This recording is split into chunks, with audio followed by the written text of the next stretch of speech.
Yes, it is. 1, is it? No, it is 13. 13. Local Government Auckland Transitional Provisions Amendment Bill, first reading. Speaker. Te Sera Sam Lotu-Iiga. Thank you, Mr. Speaker.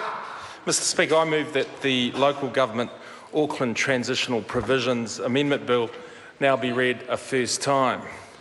Sir, the purpose of the bill is to provide more flexibility to the Auckland Unitary Hearings Panel to help ensure that it can deliver its recommendations on the proposed Auckland Unitary Plan to the Auckland Council by the statutory deadline of 22nd of July 2016. Order. Can I just ask the members' colleagues, it's quite rude to do that. Mr. Naylor, thank you.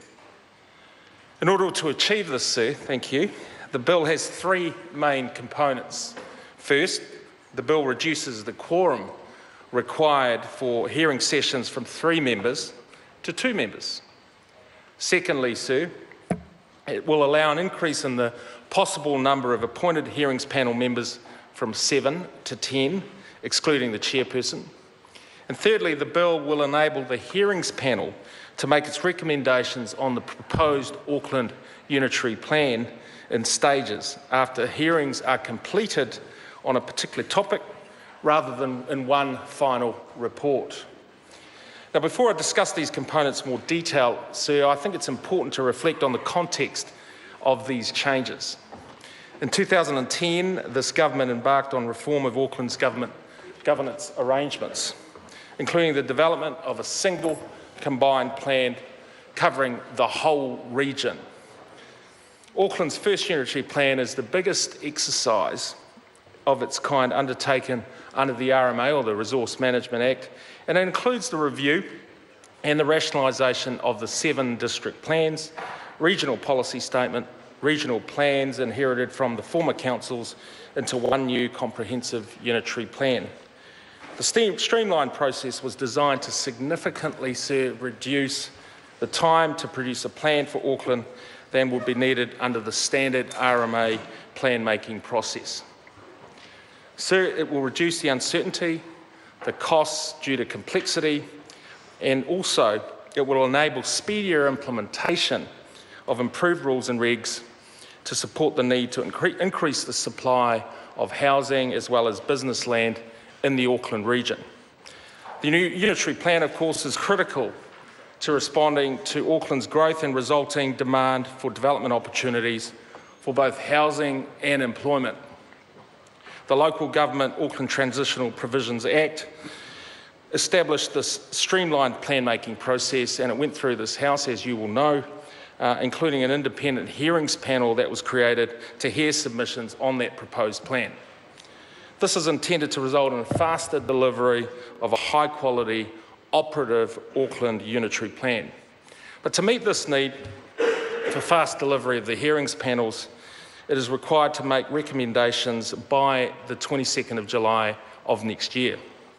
The hearings panel made good progress. Approximately 79% of the hearings have been heard to date, but the IHP has published 13 items of interim guidance on regional policy statement topics and subsequently on district plan level topics of regional significance. Hearings on site-specific matters are due to begin in mid-January of next year, but the focus of these topics will be the impact of proposed rules on specific sites, and thus potential impacts on individual property rights.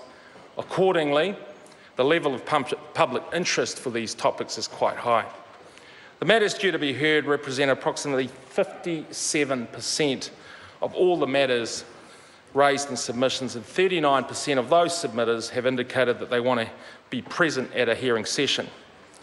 Auckland Council estimates that these sessions, or these submissions, contain approximately 200,000 or 20,000, separate requests for a change of zoning relating to more than 150,000 properties across the Auckland region.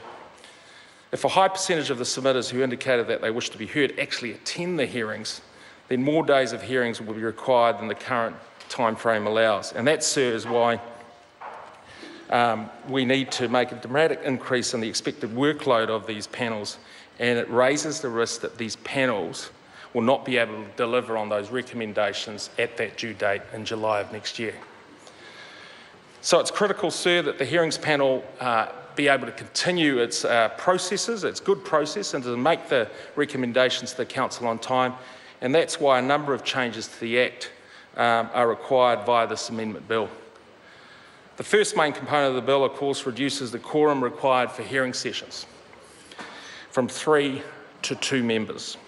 Currently, a quorum of minimum of 3 members of the panel must be present at each hearing session. Reducing the quorum from 3 to 2, of course, will allow for up to 4 concurrent sessions to be held at any one time, and it allows for more submitters to be heard within the existing time frame. I consider it possible for many site-specific topics to be heard by only 2 members without any loss of quality of those particular hearings, sir. For more complex or controversial topics, the existing quorum of 3 should be maintained. But I have every confidence that the panel's ability to use its discretion about what is appropriate for each hearing session will be made. Secondly, the second component, as I've already described earlier, sir, will allow an increase of the possible number of appointed hearing panels members from 7 to 10, excluding the chair. Currently, the panel comprises a chair and 7 other members, a maximum of 8 members on these panels.